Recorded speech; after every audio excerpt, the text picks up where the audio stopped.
और सबसे बड़ी बात मैं आप लोगों को कहना चाहती हूँ कि 9 मार्च को साहब के छोटे बेटे मोनू भाई निठारी गांव में, निठारी पैलेस में, मतलब वहाँ पे आएंगे फौजी गार्डन में, है ना। तो आप सबको आना है वहाँ पे 9 मार्च को। आओ, महादेव की बातें सुनो, महादेव से मतलब कहते हैं ना, महादेव से जुड़े हैं तो महादेव का काम भी करना सीखना है। वहाँ पे उन्होंने वाटिका रखी है और उसमें ये भी है कि अगर आप कहते हैं तन मन धन जिससे भी आप सहयोग करना चाहते हो तो कर सकते हो, और वो सहयोग आपको मतलब 3 फरवरी तक करना है, क्योंकि नहीं 1 फरवरी तक, 2 फरवरी को वहाँ पे कैश जमा होना है ना। तो आपकी इच्छा है कि आप लोग मतलब कब तक दोगे या नहीं दोगे, वो आपकी इच्छा है, बताने का काम है मेरा, मैंने बता दिया आपको।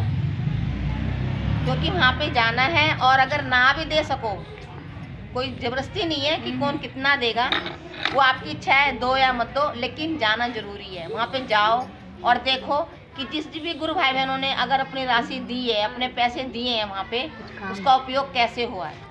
वहाँ पे वो चीज़ें जो कहा जा रहा है आपको, वहाँ पे जाके देखो ना कि वहाँ पे सुविधाएं हैं या नहीं है, क्योंकि आगे के लिए फिर आप बोल सकते हो ना कि भाई जी हम लोग जो पैसे देते हैं उतनी सुविधा तो भाई जी में मिलती ही नहीं है। तो ये जवाब मतलब जवाबदेही उनकी होगी ना फिर। तो मतलब ये कि चाहे दो या मत दो, लेकिन जाना चाहिए और देखो कि जो हम लोग पैसा दे रहे हैं अपने गुरु के लिए दे रहे हैं, अपने साहब के बच्चों के लिए बुलाने के लिए दे रहे हैं, क्योंकि हमने किसी मेहमान को बुलाएंगे तो खर्चा तो करना पड़ेगा ना, उसको देख रेख के भी चाहिए, और जो हम गुरु भाई बहन आएंगे उनके लिए भी सुविधा करनी है, सब चीज़ देखना है। तो उस चीज़ को आप लोग भी देखो, दूर नहीं है, पास में ही है। कहते हैं ना दूर तो गाजियाबाद था, आप लोग नहीं जा पाए, कोई बात नहीं, लेकिन ये तो हमारे पास ही है निठारी मोड़, कोई ज़्यादा दूर नहीं है। निठारी मोड़ के सामने ही है फौजी वाटिका। किसी भी रिक्शे वाले को अगर आप बोलोगे कि भैया मुझे ना फौजी वाटिका जाना है निठारी मोड़ पे, जहाँ रिक्शा उतारेगा ठीक उसके सामने ही है ना। घूमना नहीं है, कहीं भी घूमना नहीं है, कहीं ना कहीं जाना, सीधा रिक्शे में वहीं मिलते हैं और वहीं से बैठते हैं, मतलब दाएं बाएं कहीं नहीं जाना, आपको रिक्शा बदलना ही नहीं है। सबसे बड़ी सुविधा ये है, और पास में है। मतलब मेरा मतलब तो ये है कि आप लोग जब जाओगे तभी तो जानोगे ना कि मतलब शिव का महत्व क्या है, हमारे साहब ने कैसे महादेव को पकड़ा, कैसे महादेव ने उनका काम करा, महादेव कैसे उन्होंने जन जन को बताया, वो हम लोग कितना कर पा रहे हैं। लोगों ने महादेव को भी कमाने का जरिया बना लिया,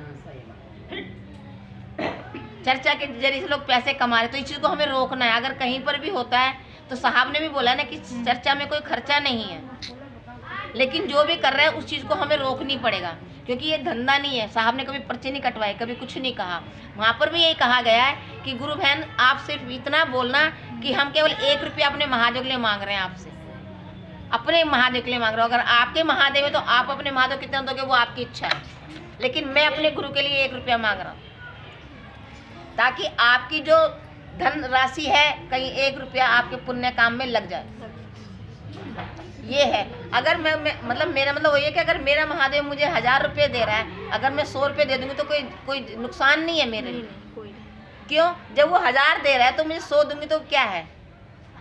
तो ये तो आप सबकी मतलब इच्छा है, लेकिन मैं कह रही चाहे धन ना भी दो लेकिन जाना जरूर। वो तो हम टाइम बताते रहेंगे आप लोगों को, क्योंकि फिर दोबारा मीटिंग होगी 2 फरवरी को। अभी तो एक मीटिंग थी 29 तारीख को, हम लोग गए थे वहाँ पे, तो मतलब फिर अब 2 तारीख को मीटिंग है, वहाँ पे कैश जमा होगा। क्योंकि भाई देखो आने से पहले सुविधा भी तो करनी है। अब हम लोग बेटी वाले होकर बारात को बुलाते हैं तो कितनी व्यवस्था करते हैं, बारात घर बुक कराना है, हलवाई बुक कराते हैं, टेंट बुक कराते हैं, कितना काम करते हैं। और जब हम उनको बुला रहे हैं तो, और गुरु भाई बहनों को बुला रहे हैं सारे, मतलब पूरे जहाँ भी है गुरु भाई बहन, साहिबाबाद के, गाजियाबाद के, उत्तम नगर के, है ना, और मतलब बहुत दूर दूर के गुरु भाई बहन सब आएंगे वहाँ, क्योंकि उस दिन सब मीटिंग में आए थे। हर जगह के 5-5, 6-6 लोग जरूर आए थे वहाँ मीटिंग में, साहब थे। तो वो सब अब जब वो आएंगे उनके साथ कितने लोग आएंगे। अभी तो 5 लोग गए ना, हम भी लोग 4 लोग गए थे, यहाँ से 5 लोग गए थे। फिर जाएंगे कितने लोग जाएंगे, तो बहुत लोग ना। अगर मन होगा तो जाओगे, अगर मन बनाओगे अभी से, तो अगर नहीं मन है तो वो आपकी इच्छा है, मैं उसके लिए तो जबरदस्ती नहीं करूँगी। हाँ, महादेव से बोलो कि बाबा हमें जाना है, और कुछ ऐसा कर दो बाबा कि मेरे परिवार वाले ना कर सके। टाइम वही होगा, संडे का दिन है ना, संडे का दिन है, और टाइम है 10 से 4, वहाँ का प्रोग्राम का ये जरूरी नहीं है कि आप टाइम से ही जाओ या तुम टाइम से ही वापस आओ। आपका मन जब करे आप जाओ और 1 घंटे बाद भी आप आ सकते हो। ज़्यादा दूर नहीं क्योंकि पास में ही है। दूर का तो होता है कि भाई तुम चलो फिर ये होता है कि साथ जाएंगे तो साथ आए। यहाँ से तो हम अकेले भी आ सकते हैं, ऐसी बात नहीं। लेकिन मेरे मतलब ये कि अगर जहाँ जाओ कुछ लेने जा रहे हो तो थोड़ा रुक के आओ, सुन के आओ। हम लोग कैसे बोलते हैं, बाहर के लोग किस तरह से चर्चा कर रहे हैं, काफ़ी फर्क पड़ता है इन चीज़ों। हम लोगों को तरीका नहीं है बात करने का, बोलने का तरीका नहीं है, हमें चर्चा बोलने का तरीका नहीं है। वो पता नहीं कैसी कैसी बातें बोल जाते हैं हम लोग। दीपक खुशबू आ रही है, कोई इधर वाला है पता नहीं, अच्छा छोटा वाला। हाँ, तो यही चीज़ें हैं। अगर जब जाएंगे ना, कहते हैं ना कि शिव चर्चा में जाते हैं तो सीखने को मिलता है, तो सीखने के लिए तो ये हमें बड़ी चर्चा में भी जाना चाहिए। कहते हैं जितना ज्ञान वहाँ पे मिलेगा ना उतना हम लोग को छोटी छोटी चर्चाओं में नहीं मिलता। सही बात है। और साहब का भी वही था, कहते ना एक आदमी के आने से इतनी रौनक हो जाती है और एक आदमी के मतलब चाहे सब रहें तब भी रौनक नहीं हो। तो यही है कि जब साहब के बेटे आ रहे हैं कोई तो कारण होगा, कुछ तो बोलेंगे, कुछ तो पूछेंगे कि कैसे काम हो रहा है। तो बताओ हमें कहाँ दिक्कत आ रही। मैं भी तो आप लोगों को ये बोलती हूँ कि जब आप चर्चा करते हो तो आपको कहाँ दिक्कत आती है, तो महादेव को बोलो ना कि बाबा जब मैं तुम्हारी चर्चा करती हूँ मुझे दिक्कत आती है, क्यों आती है बाबा? या तो इस दिक्कत को दूर कर दो या तो फिर जैसे आपकी इच्छा वैसे चर्चा करा लो। बच्चों, तो ये जब ही होगा जब हम सब मिलकर करेंगे। और मेरा मानना तो ये कि देखो आप अपने गुरु से जुड़े हो, किसी गुरु भाई बहन से नहीं जुड़े हो। कोई गुरु भाई बहन क्या करता है क्या नहीं करता वो छोड़ दो, आप खुद क्या करते हो वो देखो।